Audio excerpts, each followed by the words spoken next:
Bro, man, we are 2 days removed from losing in the national championship. And I got to tell you, these 2 days have not been pleasant. First off, we got the Darian Mensah update, who's trying to get out of Duke and come to the University of Miami. And initially, earlier today, it was reported by Darren Heitner, his attorney, that verbally the judge had denied the TRO, the temporary restraining order for Duke, which was a good thing.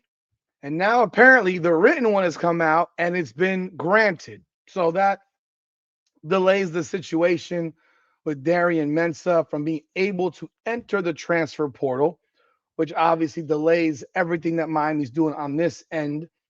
There's a hearing scheduled for February 2nd in front of a new judge, in fact, because the judge in this matter is a Duke booster.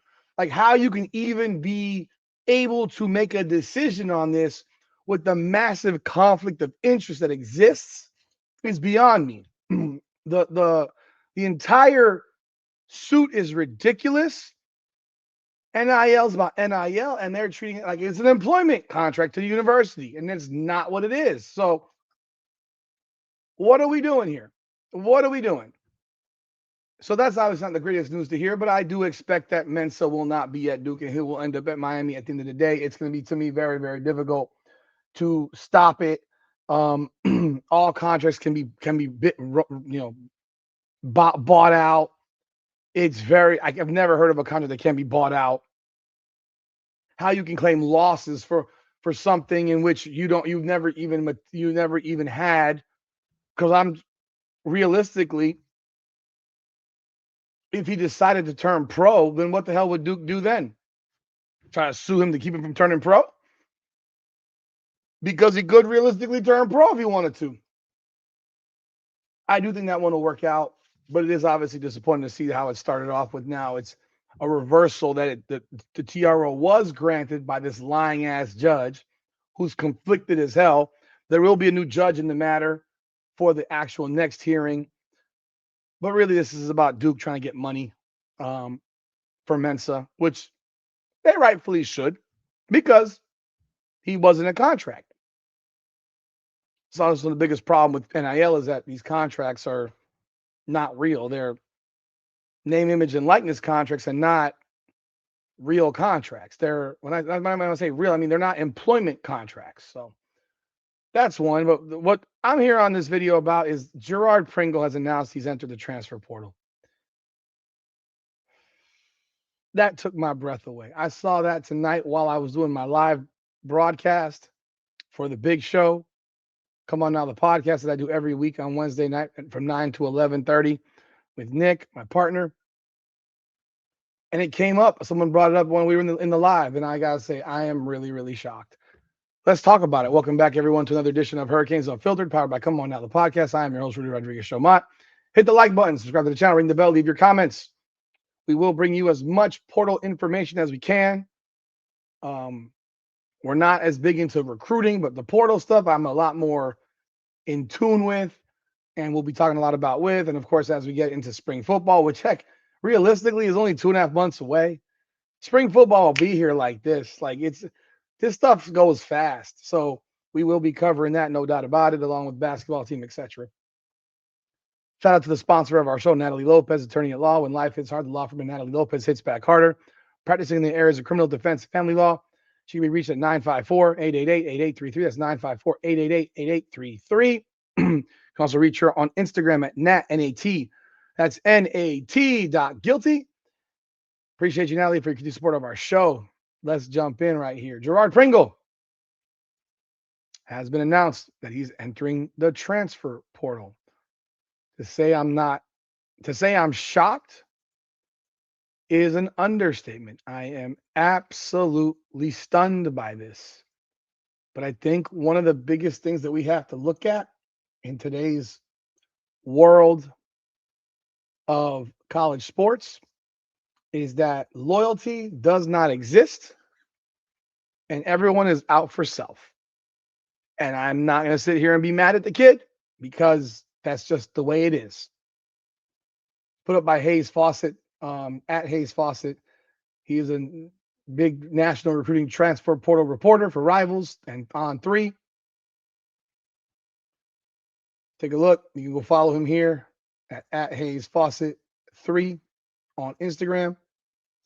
Right here, breaking news.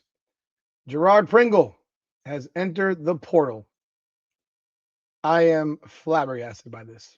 I don't even know what to say. Miami true freshman Girard Pringle is entering the transfer portal. His agent tells On3.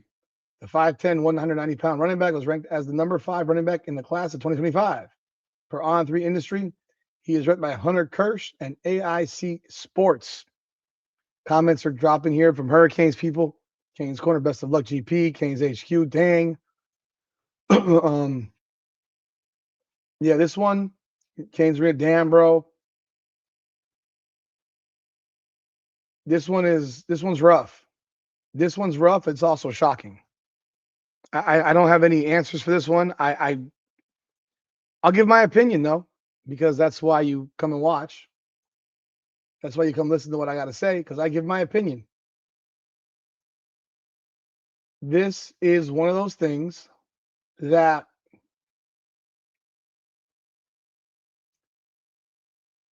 you can look back at the last 4 games and probably understand it more. You have a guy in Girard Pringle who was Miami's lone breakaway style back. He averaged 6 yards a carry, 62 carries, 375 yards, 4 touchdowns. He started against NC State. Played that was more games than that. Okay. He started against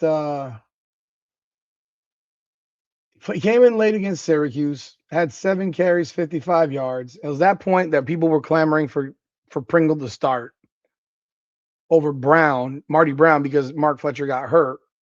But you also saw this dynamic speed back that Miami had not utilized, right? And it created, I think it really created a dynamic that Miami hadn't shown all year, because Mark Fletcher and Marty Brown are very, very similar backs. Like we can be honest about it. They're similar in nature. They're similar in style. And when you have backs that are similar like that, you need to find some type of differentiation with your running backs. And I do think that there was a problem that the Canes had with the redundancy of Mark Fletcher and Marty Brown. And I think we saw it also in the national championship game.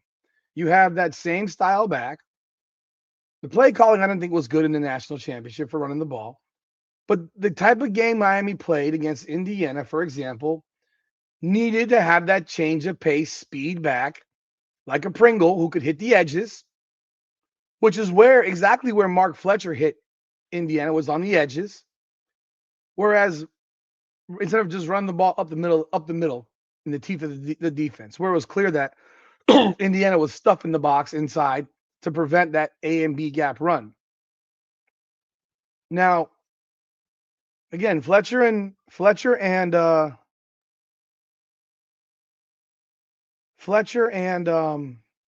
Brown are redundant in nature. And that's a big issue. Because of their redundancy in nature, it has gotten to the point where you have the same back out there. Power back. There's no speed option. And after Pringle played well against Syracuse, starts versus North Carolina State, goes 17 carries, 116 yards, has a big game. Virginia Tech goes 14 for 49, but has that touchdown pass off of a wheel route, providing that option outside to catch the ball. He goes 10 carries, 82 yards against Pitt, 38 long. But then after that, he gets 4 carries the rest of the playoffs. He gets 4 carries in the playoffs, 4 carries. 1 carry for 1 yard versus Texas A&M, 3 carries for 12 yards versus Ohio State. And that was all we saw of Girard Pringle. They went back to Marty Brown as the backup. And this is the question that you have to start asking yourself: how did that impact Girard Pringle? Knowing that Mark Fletcher's coming back, knowing that Marty Brown's coming back, he and his agent and his family are probably having conversations and saying, well, if this is what it's going to be, despite what I did, am I going to be the third back again, getting no burn? Now, I don't know what the conversations were like with the team. I don't know what they were with Mario and Dawson and the rest of these coaches, but it's definitely a frustrating thing to lose a back of this guy's caliber. It's very, very frustrating because you have to wonder now if the way we utilized him in the playoffs is why he decided to leave or has decided to enter the portal, or if this was something that he was planning on doing regardless. We'll never know unless he talks about it. But this one is damaging. This one sucks. This one makes me very, very unhappy as a Hurricane fan. And this is one that I have to question. At the same time, what are the Miami Hurricanes doing to keep him in Miami? Is it a money thing or is it something else? We don't know. We may never know. But I hope he reconsiders. I hope he decides to stick around. I hope Miami pays him whatever it is he wants, because there really is no salary cap in this new age of college football. But if he doesn't and he decides to go, I wish him the best. I wish he would be here. I pray he doesn't go anywhere that's competing against us.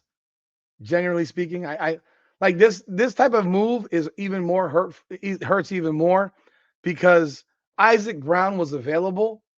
And I don't know if Miami went after him hard or not, but Isaac Brown would be a guy that I would love to have in Miami. And he went back to Louisville as far as I know. So I don't know if this is something they might use this as a leverage thing for more money. It is always a possibility that they do that. Yeah, he's returning to Louisville. So maybe it's a leverage ploy. Maybe it's something to get Miami to pay more money. I don't know, but we'll see. But unfortunately, that's the way it is right now. Girard Pringle has entered the portal, and Miami is still doing work. We got 4 days. They got until the 24th to enter the portal. So we'll see how many more guys decide to enter the portal. We've lost about 7 now already. Disappointing, obviously, coming off of a team that went to the national championship. But that's the way of the land in college football now. Y'all let me know y'all thoughts in the comments. How do you think this happened? Why do you think this happened? Love to hear what y'all got to say. Do you think it had something to do with his lack of playing time in the playoffs? I think that's a distinct possibility. So hit the like button, subscribe to the channel, ring the bell. This is Hurricanes Unfiltered, powered by Come On Now, the podcast. Come on now.